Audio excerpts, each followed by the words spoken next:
Hola a todos chicos y chicas, sean bienvenidos a su podcast EMC, escúchalo mientras cubeas. Como ya saben, bueno, este podcast se sube a Spotify y a un canal específico en YouTube llamado JS Podcast. Recuerden que si están en YouTube pueden ver en la descripción en qué momento hablo de cada tema. Este EMC considero que va a ser un EMC donde no hable de tantos temas, sino de solamente 3. Experiencias de seguidores que ustedes me comenten en YouTube o en Instagram personalmente. El tema principal de este video, que seguramente ya vieron el título. Y bueno, un pequeño question and answer, preguntas y respuestas al final.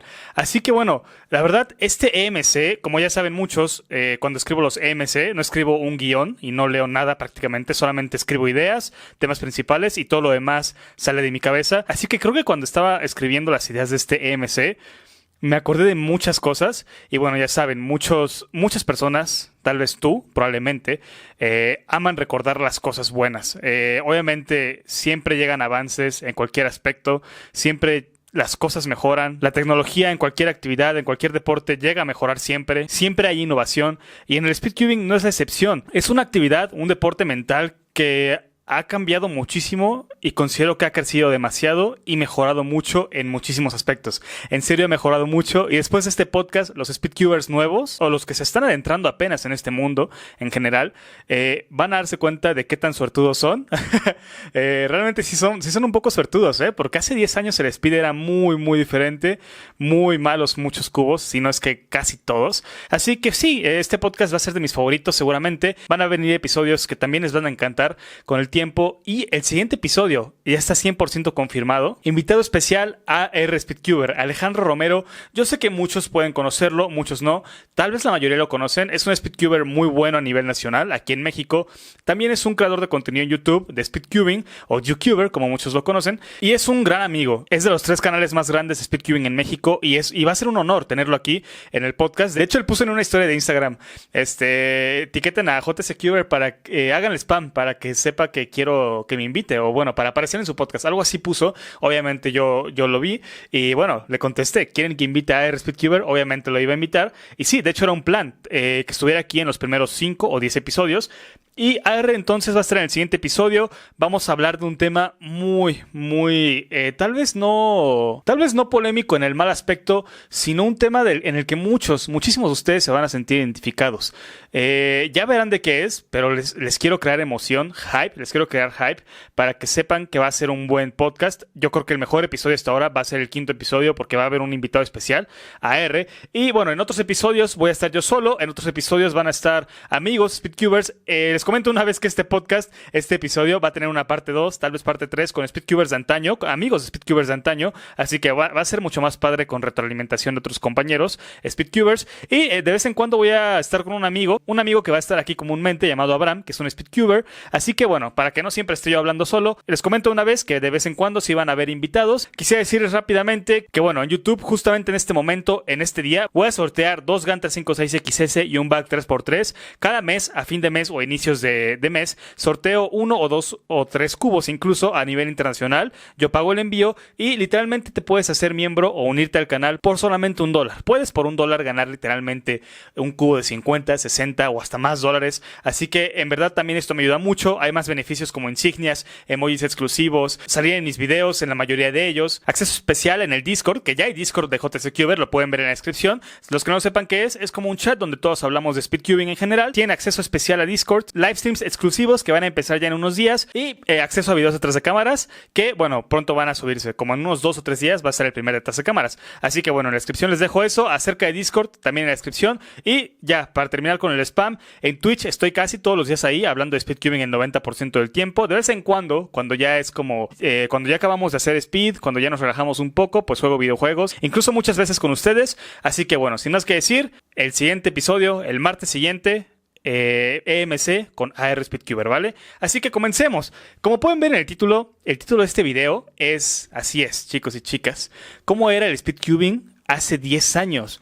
Tengamos en cuenta, los que no están en este momento escuchándolo, esto es septiembre de 2020. Justamente no al final de la pandemia, pero sí en un momento donde ya todo está un poco más relajado tal vez, pero igual sigue habiendo un poco de pánico, sigue habiendo mucha cautela por mucha gente y con justa razón. Creo que este año afectó mucho en cualquier aspecto y en el Speed afectó demasiado también, hablando de Speed, porque no hubieron competencias. Realmente al inicio del año sí hubieron muy pocas y hasta finales están comenzando a haber. Así que sí, es muy feo. Entonces los que están escuchando esto, hace 10 años el speed cubing era completamente distinto, era un nicho. Un nicho realmente, ahorita ya es algo mucho más grande, pero era un nicho totalmente pequeño, muy muy pequeño. Y hace 20 años más, porque el speedcubing ya existía hace más de 20 años, eso tengámoslo en cuenta. Yo empecé hace 10 años, así que voy a hablar de cómo era hace 10 años y lo que yo llegué a conocer, que fue de un poco antes, 12, 13 años atrás, 15 incluso. Así que me voy a basar prácticamente en todo en la página de la WCA, la asociación que avala las competencias a nivel mundial. Aquí se van a ver los récords, speedcubers famosos y ya tengo anotadas otras cosas que no se ven aquí en esta página. Empecemos con cómo eran los cubos antes. Hace mucho habían muy pocas tiendas realmente a nivel mundial que vendieran cubos. O sí habían varias, pero yo creo que eran menos de 20 las tiendas conocidas en todo el mundo. Hoy en día hay literalmente al menos una por país, al menos en muchos países, al menos una, o obviamente las más conocidas hoy en día son, ya saben, The Cubicle, Speedcube Shop y una que otra tienda pues conocida, ¿no? Pero esas son las más conocidas y dentro de cada país hay usualmente una tienda. En algunos países no hay todavía, pero poco a poco van a ir llegando. Sin embargo, hace 10 años recuerdo muy bien que de las únicas tiendas que existían era Liketake, que hoy en día todavía existe y es muy grande, pero no se especializó nunca solamente en cubos. Sin embargo, vendía tantos puzzles, tantos cubos, que tuvieron su propio apartado ahí en la página de puzzles, de cubos, y vendían todo realmente. Ahorita les menciono los cubos que más se vendían. Otra tienda famosa era Cube4U. Cube4U, un cubo para ti o cubo para ti.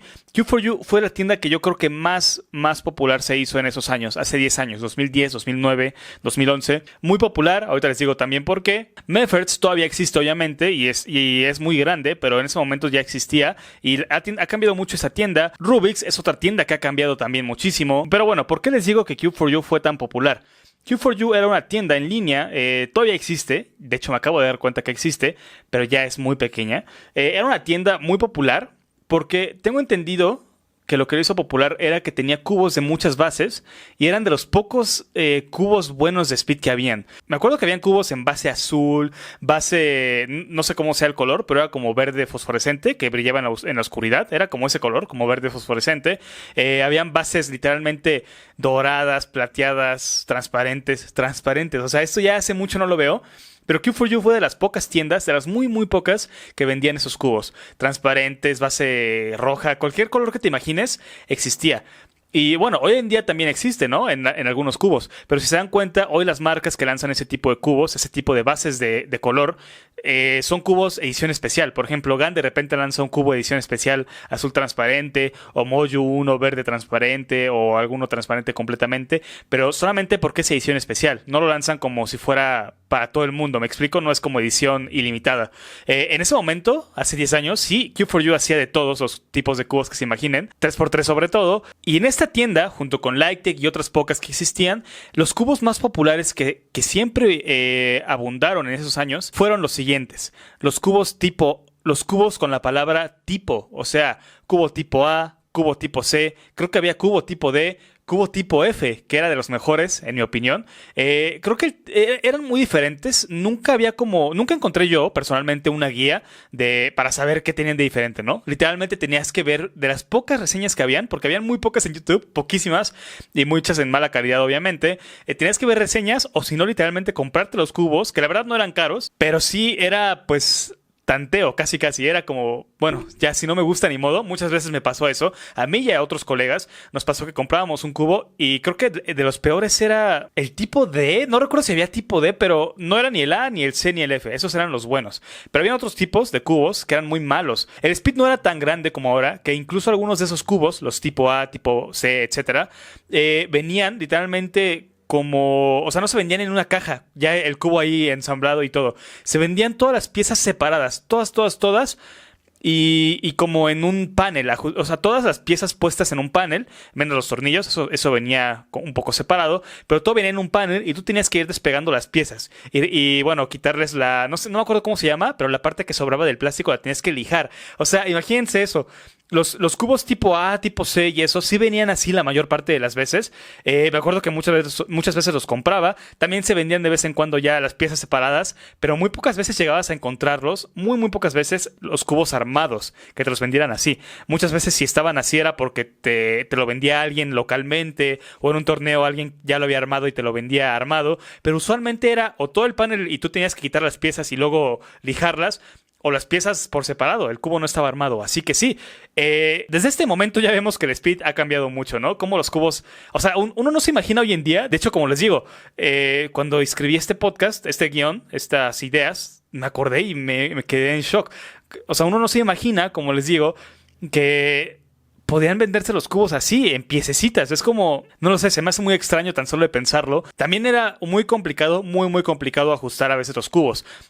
Como venían separados, tenías que ajustar los tornillos. Los tornillos hoy en día son diferentes en algunos cubos y yo sé que algunos ajustes son muy, muy, muy diferentes y muy fáciles de utilizar. Hoy es muy fácil ajustar tus cubos, pero en ese momento, hasta hace poco, incluso unos años, era muy, muy complicado. Habían métodos incluso para ajustar bien los cubos. Era el núcleo, que el núcleo no ha cambiado en muchos cubos. Era el núcleo con 6 salidas, por así decirlo, 6 salidas para cada tornillo, para 6 caras, y tenías que meter los tornillos, y literalmente como eran 6 caras, 6 tornillos, tienes que ajustarlos 100% igual, todos 100% igual. Si uno estaba desajustado, se sentía mucho la diferencia, y era muy complicado como, a ver, este ya está ajustado, este ya está ajustado, creo que este no, pero no sé si está o muy flojo o muy ajustado o muy duro. Así que literalmente era muy complicado. Después me acuerdo que habían métodos como insertar una moneda entre la pieza del centro, que se pone en el tornillo, y el núcleo. Y ese espacio de la moneda que se hacía, ese era el espacio para ajustar. No sé cómo explicarlo. Metías una moneda y con eso era tu referencia para ajustar el cubo. Pero en este momento, hoy en día ves los ajustes que existen, y es literalmente una llavecita, la pones y ajustas, y dependiendo de cuántos clics suenen, ya, con eso ya, un clic, 2 clics, 3 clics, es equivalente a cuánto quieres que se ajuste tu cubo. Hoy en día es mucho más fácil, la tecnología ha cambiado mucho en el speedcubing. Y hablemos de estos cubos. Me acuerdo que el mejor cubo de estos, el A, C, F, era uno llamado F2. No me acuerdo exactamente de la marca, era una marca muy, muy, muy no difícil de encontrar. En ese momento era el cubo más vendido, de hecho, yo creo. Pero creo que pero se llamaba así, cubo F2. Tenía una marca en específico, pero todos le decían el F2. Fue el cubo con el que muchos de los mejores del mundo rompían récords mundiales, nacionales. Y era tan popular que pues obviamente yo me lo compré. Fue de mis primeros cubos de Speed. El F2, el gran F2. Traten de ponerse en mi lugar. En el lugar de los speedcubers de antaño, que eran cubos que tenías que armar por tu cuenta, que eran cubos muy malos, que habían malos lubricantes, que habían pocos cubos de speed. Este F2 era como un GAN 356XS, pero mejor. ¿Me explico? O sea, el GAN 356XS hoy en día es el mejor 3x3, o al menos de los 3 mejores del mundo. El F2 para nosotros, en ese momento, era un cubo tan especial que literalmente lo queríamos tanto que a muchos nos duró por más de 1 año y medio, 2 años como main. Y yo no conozco a muchos que tengan un main que dure eso. Era como un GAN 356XS o un poco más querido que eso incluso. Pero obviamente era un cubo que no se movía bien. Pero en ese momento era mítico. O sea, era un cubo rápido. Era de los primeros cubos con buen corte de esquina. O sea, de los primeros cubos con un corte de esquina de 40, apenas 45 grados. Perdón si suena muy emocionado, pero es la verdad. Estos cubos eran la maravilla. O sea, hoy en día es normal que saques un cubo y esté lubricado. Pero en ese momento, los cubos venían desarmados. Pues este cubo era de los pocos que venían armados. Y el giro era único. Era un giro que hacía un sonido único. Así que era perfecto ese cubo. Rápido, un buen giro, un sonido que literalmente era único, y eso como que era la marca, una de las razones por las que lo compramos también. La calidad en general era muy buena, los colores eran increíbles, eran unos stickers muy raros que hoy en día no he visto otra vez, pero eran unos stickers muy raros. Lo único malo es que esos stickers, aunque eran colores muy, muy, muy padres, y aunque era un cubo excelente, lo único malo era que esos stickers literalmente te duraban menos de un mes. Menos de un mes ya veías que se pasaban de color rojo, azul, naranja a literalmente blanco. Se desgastaban. Me acuerdo que incluso había gente que quería tanto ese cubo que los stickers ya estaban casi blancos. Nunca llegaban a ser 100% blancos, pero sí se notaba el color que eran antes, ¿no? Azul, amarillo, etcétera.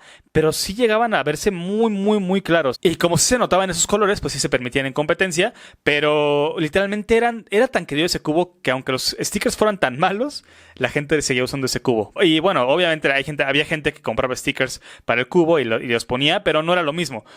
No sé, era como un cubo muy especial. Así que chicos y chicas ya se la saben. Si no sabían esto de Speed, pues ya saben. Vengan aquí a los EMC y casi siempre voy a contar una que otra experiencia de antaño. Esto obviamente podría contarlo en el canal principal, pero no sé, siento que no fluiría tanto como aquí. Así que bueno, creo que ya hablé de más del F2, pero es que era tan bueno que me acuerdo incluso que en uno de mis primeros torneos, el Guadalajara Open 2010 para ser exactos, creo que fue 2010, fue un speedcuber llamado Alejandro Orozco o Alex Orozco, que ya había ido a competencias antes, pero esta fue una de sus primeras también, de sus primeras competencias. Me acuerdo que hizo, creo, un NAR, un récord continental norteamericano. Un NAR es lo más cercano a un WR para nosotros, los speedcubers mexicanos, porque bueno, después de un NR, récord nacional, sigue un NAR, récord norteamericano, y después de un NAR sigue un WR. Así que me acuerdo que Alejandro Orozco, con el F2, haciendo blind o a ciegas, haciendo el cubo a ciegas, hizo un NAR. Así que sí, tengo eso grabado. De hecho, creo que lo tengo ahí en mi canal, y si no está en mi canal, lo tengo ahí archivado. Pero sí, me acuerdo mucho de eso. Y de hecho hay videos en YouTube. Hay videos en YouTube justamente de cómo ese récord se rompió. Si quieren, busquen así. Yo creo que sale así. Guadalajara Open 2010. Alex Orozco o Alejandro Orozco. Y usaba el F2. Un cubo muy bueno, con stickers pésimos, que apenas y seguramente Alejandro pudo memorizar por los colores todos malos, pero de que era un buen cubo, era un buen cubo. Otros cubos conocidos, el tipo A y el tipo C, me acuerdo que eran muy buenos, pero el tipo C yo creo que fue el menos utilizado, sin embargo era de los que más sonaba, más sonaba entre la comunidad. Me acuerdo que estos cubos, como les decía, no tenían buen corte de esquina, sin embargo, nosotros los speedcubers de antaño, obviamente le buscábamos el corte de esquina a estos cubos, que aunque no tenían mucho, pues sentíamos que sí. Sentíamos que un corte de esquina de 10, 20 grados era muchísimo, pero realmente no. Y el corte inverso literalmente era muy malo. Realmente se podría decir que ni siquiera existía, pero nosotros pensábamos que era buen corte de esquina inverso, aunque realmente no. Así que el giro en general creo que ha cambiado mucho. El giro de los cubos, el mecanismo. Otros cubos famosos de esa época, de hace 10 años. El Haiyan Memory Cube. Hace mucho hubo un speedcuber que se dedicó 100% a blindfold. Creo que era de China, llamado Haiyan Shuang. Era un adulto, no sé cuántos años tenga, pero no empezó chico ni nada. Empezó ya como sus 40 años tal vez a ser conocido en el speedcubing. 40 tal vez, 35 o tal vez más de 40 incluso. Realmente nunca supe. Me acuerdo que era muy conocido. De hecho, creo que estuvo en la época de Alejandro Orozco. Haiyan Shuang era un speedcuber muy conocido por sus tiempos de blind. De hecho, hay videos todavía en YouTube, pero sobre todo en otra plataforma como YouTube, pero China, Youku, creo que se llama, o Youku. Ahí estaban los videos, o están, de Haiyan Shuang. Era un speedcuber que, según yo, no hizo los primeros sub 1 en 3x3 blind, sino que más bien hizo los primeros sub 50, creo. No me acuerdo muy bien de cuánto tiempo hacía, pero hacía menos de un minuto sin problema. Y hacer esos tiempos que él hacía, que creo que eran 50 o 40 y algo, 40 alto, era ver una leyenda, era ver un Félix Mdex del blindfold. Literalmente era una leyenda, era alguien que se hizo famoso de la noche a la mañana prácticamente, porque obviamente cuando rompes un récord, pues si no eres conocido, cuando rompes un récord mundial te vuelves conocido en un día para otro. Así que este señor se volvió conocido de un día para otro, se volvió tan conocido, tan conocido, y la gente se metió tanto a blind por él, muchas personas fueron introduciéndose al blind por él, fue tan conocido que sacó un cubo llamado Haiyan Memory Cube. Haiyan, porque era su nombre. Memory, supongo que porque él hacía blind, y pues el primer paso de blind es memorización. Y bueno, Haiyan Memory Cube, Haiyan Memory 3x3. Creo que habían más versiones, pero el original y el clásico era el Haiyan Memory Cube. De hecho, era un cubo se podría decir, un poco complicado de conseguir, la verdad, que tan solo el hecho de sentirlo o de probarlo era algo especial, era algo especial. De hecho, me acuerdo que mi primer premio en un torneo fue ese cubo, el Giant Memory Cube. Me emocioné muchísimo. Era un cubo que fue muy famoso, pero la gente lo usaba más para blind. Yo lo usé más para 3x3 normal, pero la gente lo usaba para blind. Y era un cubo con un giro muy rasposo. Realmente, si lo veo desde mi punto de vista en este momento, era un cubo malo, al lado del F2, al lado de algunos cubos tipo algo. Cubos DIY, de hecho se llamaban así, cubos DIY, hazlo por ti mismo, o do it yourself. Este cubo era un poco malo, pero tenía un giro rápido, sin embargo se trababa demasiado. No sé cómo la gente lo podía usar para blind, si tenía tantos lockups, tantos bloqueos, pero sí, el Giant Memory Cube era un cubo de colección, que ahí lo tengo, es de los más especiales sin duda, top 5 yo creo, y bueno, este cubo ya no se vende. De hecho este cubo lo vendía Cube4U, así que... Bueno, como les decía, Cube4U ya fue muy famosa, pero hoy en día si ven la tienda, tienen literalmente 3 puzzles en venta. Como que cubos hechos por el dueño en impresoras 3D. Y pues sí, o sea, creo que pudo expandirse más la tienda, pero no quisieron hacerlo o simplemente se estancaron porque tuvieron muchos clientes por mucho tiempo, perdón, pero... La verdad, como que llegaron más tiendas, esto ahorita lo decimos, llegaron más tiendas, más empresas y pues se quedó atrás Cube4U. Así que sí, ya no son famosos, pero ellos tuvieron el Giant Memory Cube. Otra tienda muy famosa, otros cubos muy famosos que hoy en día todavía se venden, pero como que han ido cambiando los estilos, son los cubos de Mefferts. Me acuerdo que la tienda de Mefferts era una página muy, ¿cómo decirlo? Se veía muy viejita la página, aunque no era viejita, se veía muy viejita. El estilo se veía muy de los 90. Una página web de los 90. Y me acuerdo que los cubos eran muy, muy caros. Hoy en día siguen siendo caros, pero se vendían cubos que hoy en día valdrían muchísimo. Más que cualquier cubo de hoy en día, literalmente. Había cubos como, por ejemplo, los famosos huevos. Los huevos que eran como color dorado, morado brillo, o sea, morado metálico más bien, dorado, plateado, morado, color bronce, un buen de cosas, un montón de colores, y esos cubos valdrían muchísimo hoy. Cubos Ghost, Master Morphix. De hecho, mis primeros 5 cubos fue un Master Morphix de esa tienda de Mefferts, la tienda oficial de Mefferts, porque hoy en día se consigue donde sea prácticamente casi cualquier cubo, pero esos cubos eran específicamente de Mefferts, eran muy caros, y aunque no se movían bien, eran como ¿cómo decirlo? Era como algo padre al tener un cubo de la tienda de Mefferts oficial. Era algo muy padre. Obviamente, hoy en día pues es más fácil conseguir estos cubos, pero antes solamente se podía por esa tienda.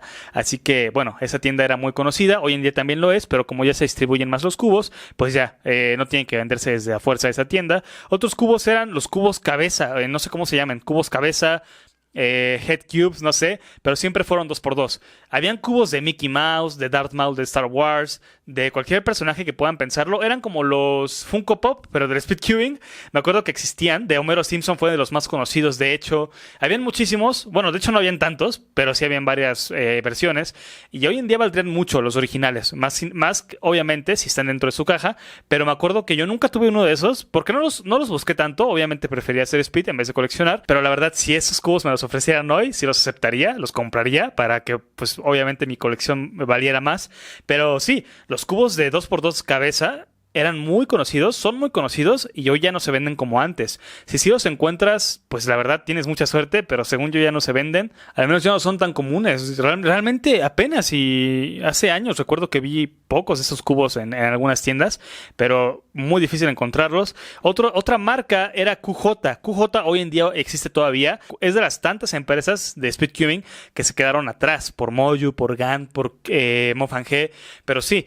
QJ, me acuerdo que mi primer Megaminx fue un QJ, un Megaminx horrible, un Megaminx piedra. Si la marca Rubix hiciera un Megaminx, este Megaminx de QJ sería mucho peor, así que imagínense lo malo que era. Pero me acuerdo que pues como era el primer Megaminx que veía y era como algo increíble ver un puzzle de 12 caras, imagínense, pues era el mejor puzzle para mí, ¿no? Digo puzzle porque no es un cubo, pero también mucha gente se enoja de que diga puzzle. Según la gente se dice puzzle, pero no, se dice puzzle, en inglés se dice puzzle. Pero bueno, da igual como lo digan, ¿no? El caso es que este puzzle lo compré y era horrible.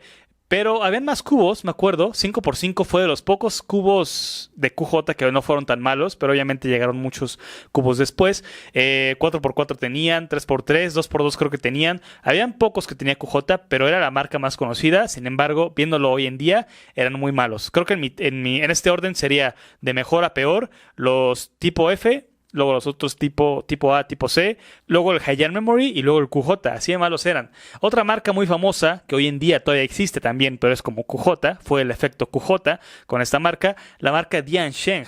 Diansheng era una empresa que se dedicaba más que nada a hacer 2x2, 3, 4 y 5. Y uno que otro cubo más de colección. Según yo recuerdo, esos eran todos los cubos que hacían. Y si hacían otros, pues no fueron tan vendidos.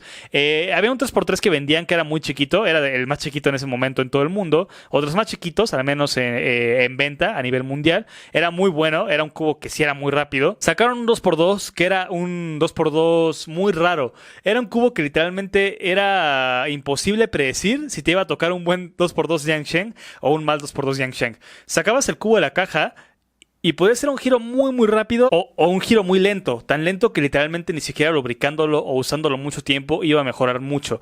Así que sí era, me acuerdo de eso, ahorita no me acordaba, hasta ahorita me acordé de esto. Me acuerdo de que era un giro muy impredecible. Sin embargo, fuera rápido o lento el giro, el corte de esquina era prácticamente nulo, así que aunque fuera un 2x2 malo, pues lo teníamos que usar porque habían pocos 2x2. La otra opción era un marca Rubik's que era horrible, mucho peor. Así que sí, Diansheng. Me acuerdo que en mi primer torneo, ahí fue donde vi mis primeros cubos fue arriba de 3x3 y cubos, bueno, tipo Megaminx o bueno, simplemente puzzles raros, Master Morphics. Ahí vi mi primer 5x5 también, y el primer 5x5 que vi era Diansheng, de hecho, así que, bueno, fue muy padre. Me acuerdo que incluso en la cena, en el descanso más bien del torneo, había una cafetería y todos se fueron ahí, y ahí conocí a mis primeros compañeros Speedcubers. Me acuerdo que tenían un Diansheng 5x5 y la siguiente ronda, después del descanso, era 5x5, pero a ese chico que tenía ese 5x5 Diansheng se le popió el cubo, y me acuerdo que era un mecanismo muy extraño, pero para mí era increíble verlo. Era un mecanismo, la verdad, creativo, pero bueno, eso no importaba. Lo que importaba era el giro, y el giro, la verdad, era muy malo. Pero no teníamos otra elección con cubos grandes más que la siguiente: B-Cubes. Sin embargo, B-Cubes era una marca muy cara, y hoy en día no entiendo por qué. Aunque no vendan tanto como antes o prácticamente nada, B-Cube sigue siendo carísimo. Una empresa carísima. Cubos muy caros. Y me acuerdo que los primeritos cubos que sacaron fueron 5, 6 y 7. Me acuerdo que antes se decía que hacer un 7x7 cúbico era tan complicado y tan... Y bueno, las piezas iban a ser tan poco proporcionales entre ellas, las medidas iban a ser muy raras, las piezas externas iban a ser más grandes que las internas. Me acuerdo que decían eso, que prefirieron hacer un cubo medio circular, como con las capas un poco esféricas, un poco pillow, se dice en inglés, pillow, esféricas, como redondeadas. Así que sí, el 7 era así, el 6 y el 5 eran cúbicos, pero o era Diansheng 5x5, o era B-Cube 5x5, y 6x6 y 7x7 literalmente no había elección. En todo el mundo no había elección más que B-Cubes. Era un cubo que yo creo que costaba al menos unos, según yo recuerdo, $60, que hoy en día consigues un 7x7 a literalmente, un buen 7x7, mucho mejor que un B-Cube, a literalmente 15, $20. O bueno, $20, 15 no sé, pero $20 sí mínimo.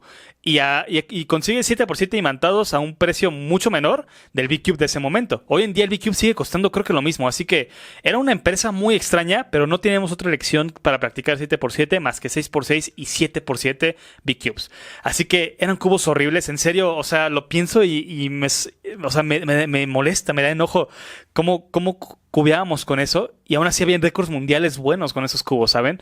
Eran cubos horribles. El 6x6 era tan malo, pero tan malo, que se tenía que hacer una modificación, que ahorita les digo cómo era. Ahorita me acordé de esta modificación, pero antes que nada terminemos con las marcas.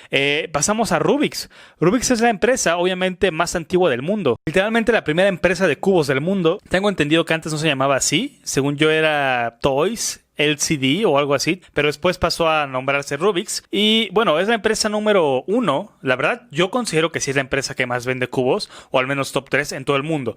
Da igual si no son de Speed sus cubos, los cubos que se venden son de buena calidad, y pues la gente que empieza a armar el cubo usualmente no conoce nada de speedcubing, así que buscan Rubik's, buscan cubo Rubik en internet, y la primera página que vende cubos que sale es Rubik's. Así que no dudo que sea la marca que más venda. Es una marca que patrocina muchos eventos de puzzles en general, y patrocina los mundiales de speedcubing, así que es una empresa muy grande. Por suerte vivimos en una época hace 10 años donde ya habían cubos que no fueran solamente los Rubik's, y existían los tipo X, existían los tipo A, C, los que ya les dije, los marca Diansheng, el Memory Cube, algunos Mefferts, QJ, etcétera. Por suerte Rubik's no era la única elección, pero sí, Rubik's me acuerdo que tenía cubos muy malos. Hoy en día siguen siendo algunos malos porque no son para Speed, son para colección, pero ya sacaron uno que otro cubo que sí es para Speed. Así que han innovado, considero que han innovado, han hecho bien su trabajo muchas veces no, pero bueno, no le tengo mucho odio a esta empresa como a B-Cube, ¿saben? No es odio en sí, sino enojo, porque son cubos que no son caros, la verdad. Los de Rubik's eran más caros antes, después ya bajaron el precio, pero sí, yo creo que hasta ahorita B-Cube fue la peor empresa de speedcubing. Nunca dieron cubos, nunca bajaron su precio y eran cubos pésimos. Perdón por el enojo. Ya, pasemos a lo siguiente. Vamos a lo siguiente de estas marcas. Creo que ya son todas las conocidas, o al menos la mayoría. Pero justamente muchas dejaron de venderse tanto porque surgieron las marcas de hoy en día. Kijimo Fange, GameCube, Mojo Cube. Mojo era una marca vieja, pero como que hizo cubos muy buenos con el tiempo. Shengshou es una marca que se ha sabido mantener apenitas en el top 5 de las empresas, pero era la marca que desbancó a muchas como Q4U, a marcas como la de High Memory, a los tipos DIY, tipo A, tipo C, etcétera, a los cubos QJ, Yangsheng. Shengshou llegó para acaparar todo. De hecho, Shengshou fue tan innovador en su momento que no me acuerdo en qué año, tal vez 2012, sacaron el primer 7x7 cúbico. Según yo fue Shengshou. Y ahí B-Cube terminó, y ahí comenzó la caída de B-Cube. Ahí comenzó la caída de esta marca, de B-Cube, cuando Shengshou sacó un 6, un 5, un 4, un 7. El Shengshou 4 era una belleza, era un cubo excelente para su momento, era hermoso. El primer 4x4 bueno a mi parecer. El 7x7 era hermoso, tan bueno y tan vendido incluso, que hicieron una versión mejorada y más pequeña porque era muy grande el cubo. Era lo único malo, pero sí, era muy bueno el 7x7. Y bueno, después surgieron las otras marcas que les digo, Moju, Kiji, Gan, etcétera. Pero sí, Yuxin también. Pero bueno, pasemos a lo siguiente. Los stickers, lubricantes, tipos de base, mecanismos y modificaciones. Empezando por modificaciones. Hay muchas, pero me acuerdo de 2 o 3 muy famosas. La primera, algunas tienen nombre, y me acuerdo muy bien. Otras creo que también tienen nombre, pero no me acuerdo. Y otras de plano no tenían nombre. Pero las que tenían nombre, una muy famosa era la Florian Mod. Muchos que me escuchan son OG, son de la vieja escuela. Así que muchos van a saber a qué me refiero. La famosa Florian Mod o Mod Florian. No sé por qué se llama así. Sin embargo, en resumen, esta modificación aplicaba para casi cualquier cubo prácticamente. Pero sobre todo para Big Cubes. Como les decía, habían 6x6, 7, 5, 4x4 tan malos. Esto fue antes de Shengshou, obviamente, que existió la Florian Mod. La Florian Mod consistía en tomar cada pieza del cubo, o al menos la mayoría, y lijarlas. Para que así, por ejemplo, cuando una esquina rozara con un centro, como estaban lijadas esas piezas de la parte interna y externa, pues el corte de esquina era mejor. El deslizamiento, el corte de esquina, el giro inverso...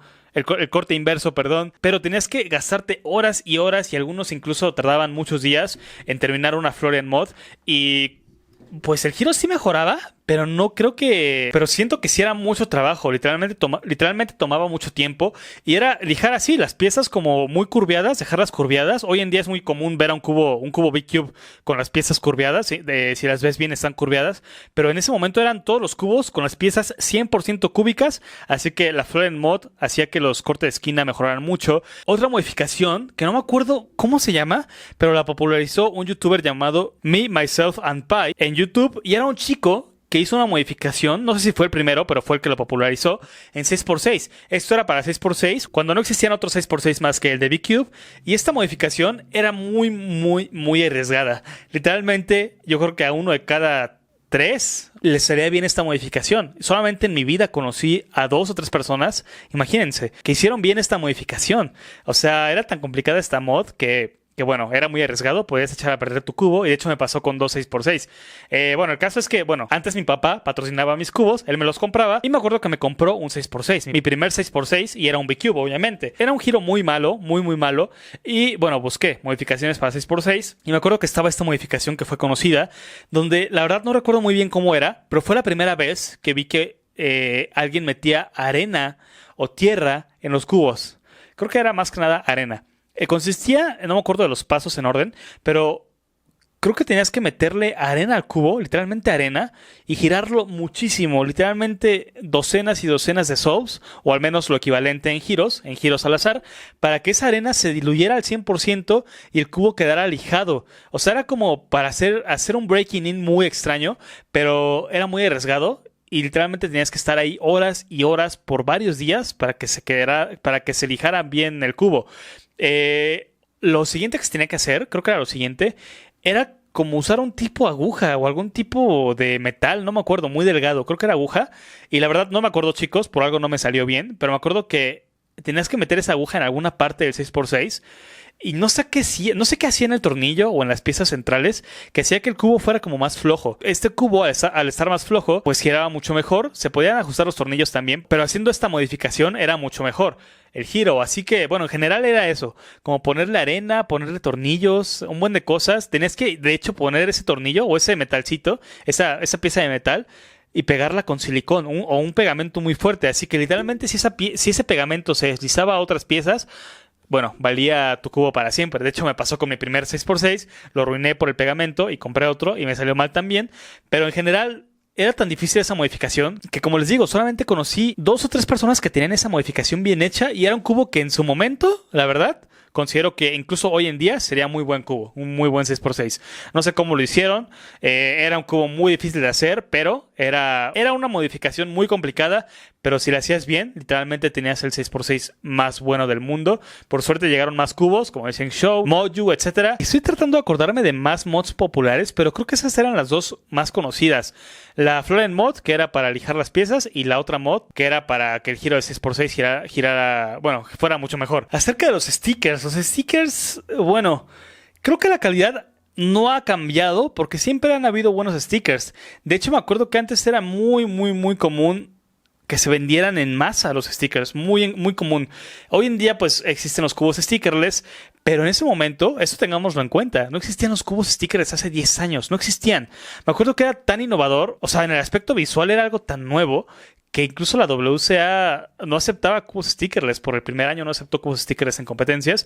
Pero bueno, esto es otro tema. Me acuerdo que los stickers eran muy vendidos, pero habían muchas modificaciones de stickers. Hoy en día ya no es tan común, como les digo. Lamentablemente ya no se venden tanto los stickers. Y sí es más para colección, para ponerlos en tu cubo y que pues haga ciertas figuras los stickers. Pero ya no es tanto como para reemplazar stickers por otros. Simplemente ya la gente compra stickers simplemente cuando su cubo está muy desgastado. Pero sí, antes era muy común los lubricantes, chicos y chicas. Los lubricantes, habían 2 o 3 muy, muy conocidos, al menos en la mayor parte del mundo. CRC, según yo se llamaba así, lata verde y lata roja. El lata verde era un CRC muy fácil de encontrar, incluso se encontraba en internet muy fácilmente.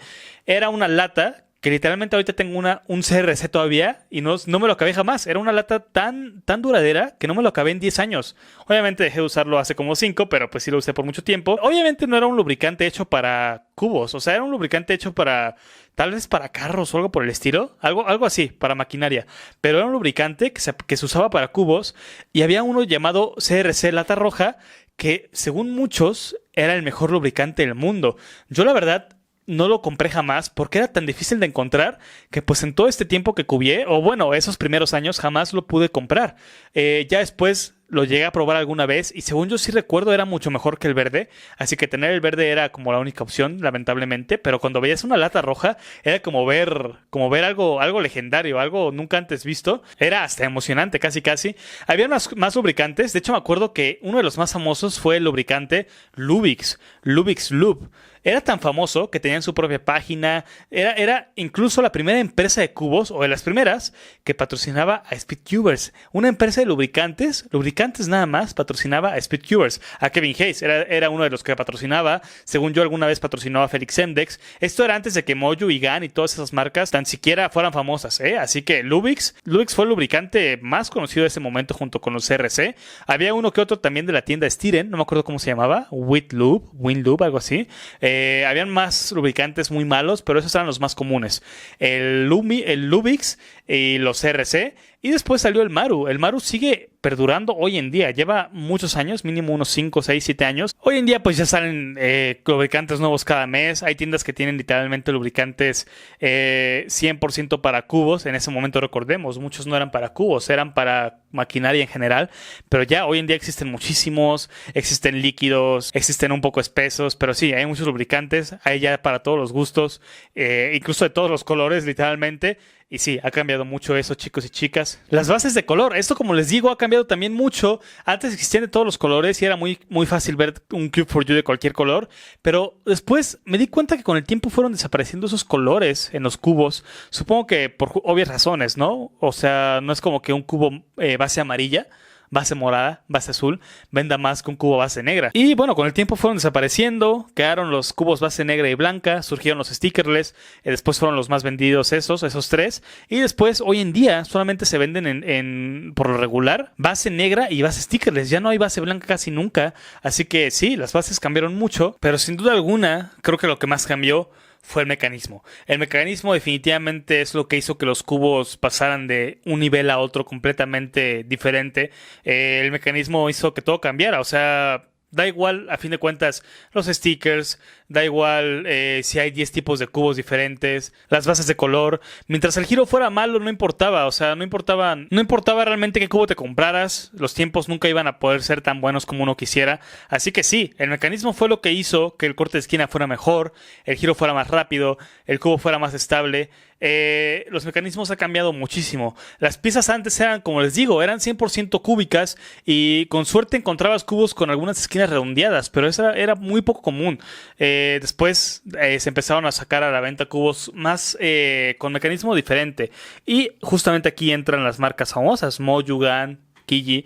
Aquí empezaron a hacer estas marcas los primeros cubos con piezas un poco más modificadas. El Dayan Sanchi. El Dayan creo que de hecho fue uno de los saltos en el speedcubing más grandes con respecto a cubos 3x3. El Dayan Sanchi fue un cubo que tenía un corte de esquina increíble, era muy estable, era muy rápido, creo que era stickerless también, o sea, de los pocos stickerless que había en ese momento. El Dayan Sanchi fue un punto y aparte, el Dayan Sanchi era de los mejores cubos, popeaba mucho, popeaba muy seguido, pero era un gran cubo. Y de hecho fue de los primeros cubos que usó Felix Mdexx de manera continua. Y creo que con ese cubo rompió varios récords mundiales. Así que sí, era un gran cubo. Y eso fue como un antes y un después. Y las marcas quisieron imitarlo. Así que sí, empezaron a copiarle las esquinas redondeadas, otro tipo de mecanismo. El mecanismo interno siempre fue similar, el núcleo. Pero las piezas por dentro empezaron a cambiar. Los torpedos los puso Dayan Sanchi, que antes venían separados del cubo. Tú tenías que meterlos, tenías que abrir las aristas y poner los torpedos. Hoy en día ya todo está en una sola pieza, pero en ese momento no. Así que sí, el Dayan Sanchi fue un innovador en su momento, un cubo innovador. Y bueno, hoy en día vemos cubos con un mecanismo súper raro. Por ejemplo, los Moyu tienen una llavecita para que literalmente la gires sin fuerza y ya se ajusta más el cubo o se afloja más. Los GAN tienen un diseño de panal de abeja interno que es para que se deslice bien el lubricante, literalmente el aire, para que gire rápido el cubo en general. Los cubos Valk, por ejemplo, algunos cubos Valk tienen el plástico por dentro en color primario, se le llama color primario o base primaria, y por fuera es como stickerless, así que ha cambiado mucho el mecanismo. Y la verdad, si eres speedcuber de hoy en día, pues ya puedes ver que realmente no hay excusa para bajar si tienes un GAN 356XS o un cubo similar. Creo que hablé mucho ya de este tema, no más de una hora. Sin embargo, por esto justamente quiero hacer más de una o dos partes de este tema en específico, porque hay muchas cosas, no solamente es los cubos, ahorita solamente fue de puros cubos y el mecanismo, el lubricante, los stickers, pero hay más cosas como por ejemplo, cómo eran antes los grupos de speedcubing, las quedadas, porque habían salidas con speedcubers y tú ibas a un centro comercial y te quedabas de ver con ellos, con decenas de ellos y cubeaban todos. Hay muchas experiencias que tengo en quedadas, así que bueno, se las cuento pronto. Speedcubers famosos de ese momento, torneos de antes como eran, los mundiales de antes, que de hecho eso vamos a ver ahorita, los récords míticos de ese momento, cuáles fueron los récords legendarios de ese momento. Y bueno, acerca de los mundiales, recordemos que en 1982 fue el primer torneo mundial de speedcubing.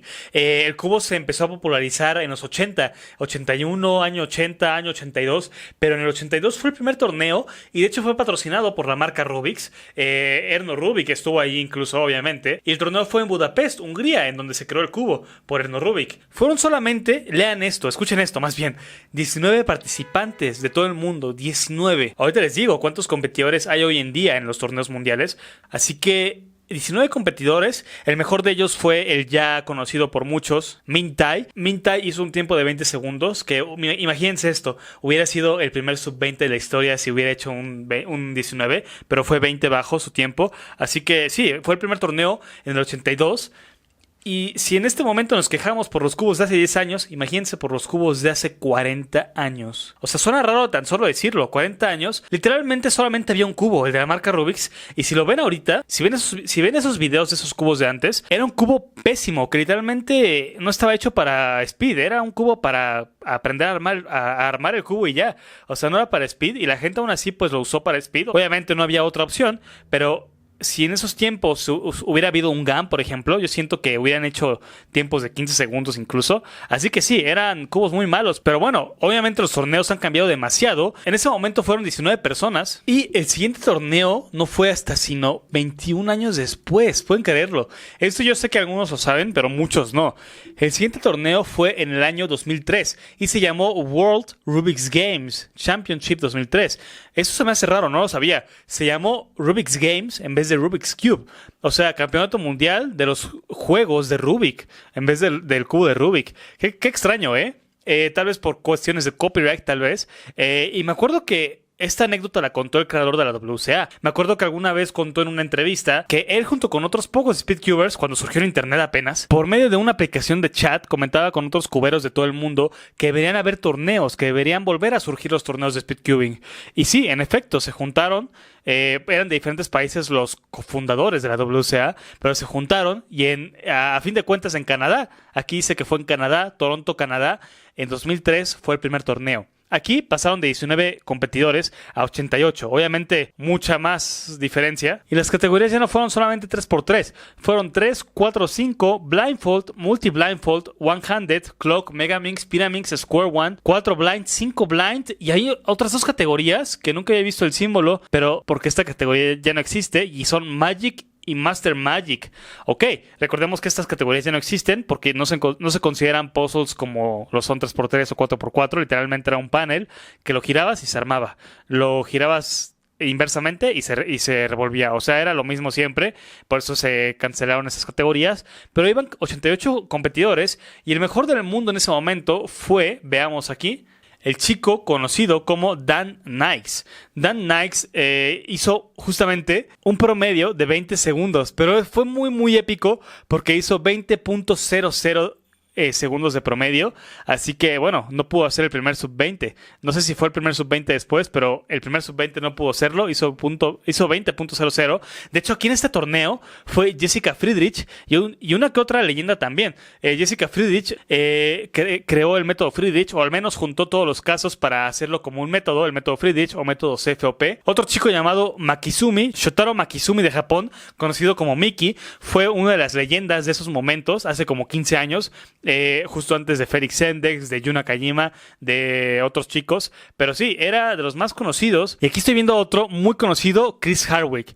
Chris Hardwick junto con Stefan Pockmann fueron de los creadores de los métodos de blindfold más icónicos de la historia, que de hecho hoy en día todavía se usan.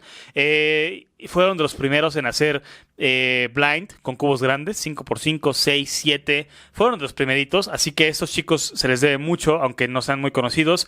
Fue también Lars Vandenberg. Lars Vandenberg de Bélgica creó el método Lars para Square One, que es el método más utilizado de Square One. De hecho, es el único utilizado tal vez, el método Lars. Así que este chico se dedicó mucho a Square One en su carrera como speedcuber y bueno, creó el método más conocido de Square One. ¿Pueden creerlo? Ron Van Brochen, pues obviamente estuvo aquí, él creó la WCA. Y estoy viendo si hay más conocidos. Creo que no, al parecer no. Al menos no en el top 3 de cada categoría. Pero estoy viendo si hay más en otras categorías. Pero estoy viendo si hay una que otra leyenda. Y sí, en efecto, Lars Petrus también asistió a ese torneo. Lars Petrus, creador del método Petrus, que muchísima gente aprendió con este método para empezar a armar el cubo en vez del método principiante, el método Sync Master. También fue otro speedcuber llamado, bueno, es muy difícil de pronunciar, solamente voy a decir el apellido, Swarovski. Sus siglas son ZZ y muchos lo conocerán porque hizo el método ZZ, uno de los métodos menos desarrollados del mundo, considero yo, menos investigados más bien, porque si se investigara mucho y se desarrollara demasiado, sería mucho más superior a Friedrich. Estoy casi seguro de eso. ZZ, y bueno, creo que fueron los únicos que son leyenda. Después en 2005 veríamos a más leyendas también. Recordemos que aquí ganaron con un ABG de 20.00, lo cual es muy, muy, muy triste y a la vez increíble. Después de aquí cada 2 años iba a haber un torneo mundial, desde ese momento. En 2005 fue el siguiente en Estados Unidos y pasaron de 88 competidores a 149, casi el doble de competidores. Aquí ya iban otras leyendas, de hecho aquí fue Stefan Pockmann, como les digo, Petrus, aquí fue también un speedcuber muy conocido llamado Bob Burton. Bob Burton fue de los primeros en incluir también, junto con Jessica Friedrich, el método Friedrich, pero también incluyó en su página más métodos. Y no solamente incluyó el método Friedrich, sino que también desarrolló algoritmos que eran mucho más rápidos que algunos de los originales. Así que Bob Burton fue, creo que es delegado en la WCA, es delegado en Estados Unidos, o es más bien un icono del speedcubing, sobre todo de antaño. Y estoy viendo y no hay más speedcubers que yo conozca legendarios. Muchos están repetidos, así que por eso no los mencioné. Pero creo que no hay, Hasta 2007 creo que fue el torneo más icónico de la generación 2010, se podría decir. 214 competidores y eran todas las categorías menos 6 y 7. En ese momento no habían 6 y 7. Entonces, B-Cube creo que se hizo hasta 2008. Fue cuando añadieron 6 y 7, tengo entendido. 2008, 2007, finales. Pero sí, aquí sí, chicos y chicas, fue un torneo icónico por todas las anécdotas que hay detrás. Aquí comenzó a cubear el legendario Erika Kerzik, el legendario Yu Nakajima y el legendario y polémico Matías Kuti. Esto es para otra historia completamente, para otro podcast, pero les digo rápido. Yu Nakajima, uno de los speedcubers más icónicos de la historia, el Felix Zemdex de la generación anterior. De hecho, considero que está casi a su nivel de Félix, al menos para su época. Un japonés que cambió el mundo del speed para siempre, incluso creó modificaciones muy poco conocidas hoy en día, pero que en su momento obviamente dieron pie a las modificaciones de hoy en día. Creó algoritmos, hizo el primer video viral de 3x3 que yo recuerdo, hizo tantas cosas que realmente, es mi segundo favorito después de Felix Zemdex. Así que sí, Yu Nakajima. El siguiente, Erik Akerzik, el primer chico en vencer a Yu Nakajima, de hecho. Hizo un 7.08, el récord mundial del 2008, tengo entendido. Era 8 segundos por Yu Nakajima y él hizo el primer sub 8, el primer 7 del mundo. Así que Erik Akerzik, su video está en internet por si quieren verlo. Un video legendario, 7.08, un video que fue viral. Y bueno, un parallel skip que le tocó, que bueno, de ahí surgió la frase épica de tener suerte no es un crimen. O creo que él lo dijo como getting lucky is not a crime. Así que sí, tener suerte. Tener mucha suerte no es un crimen. Y es verdad, puedes tener un skip de F2L y no es tu culpa, es suerte, no es un crimen.